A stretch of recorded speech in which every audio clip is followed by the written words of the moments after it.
இப்போ நீங்கள் பார்த்துக்கிட்டு இருக்கிறது நீல விஷ்ணு கிரந்தை. இந்த மூலிகை மகாவிஷ்ணுவோடைய மூலிகை. மகாவிஷ்ணுக்குரிய மூலிகை இது.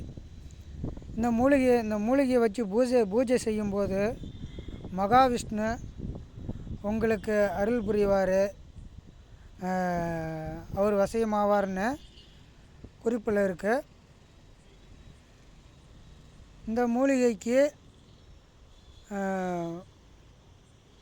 விஷ்ணு லோகமே தலையில் வைக்கும்போது தெரியுன்னு சில வைத்திய நூல்கள் சொல்லுறாங்க. அது முறையாக செய்யணும். இதை காப்பு கட்டி எடுத்து அந்த மாதிரிலாம் பண்ணணுன்னு ஒரு முறை இருக்குது. அதே போல் இதோடைய மருத்துவ குணங்கள்னு பார்த்திங்கன்னா, கபம், நாள்பட்ட கபம், கோழை, இருமல், இதை தேனில் குழைச்சி 48 நாள் சாப்பிடும்போது நம்ம நினைவுத்திறன், நம்ம மறந்து போன நினைவுத்திறன் அனைத்தும் திரும்பன்னு காயகல்ப நூலில் சொல்லுது. அதே போல் இதுக்கு வாத சம்பந்தமான எல்லா நோய்களும் போகுன்னு சொல்கிறாங்க. பாலில் கலந்து 48 நாள் சாப்பிடும்போது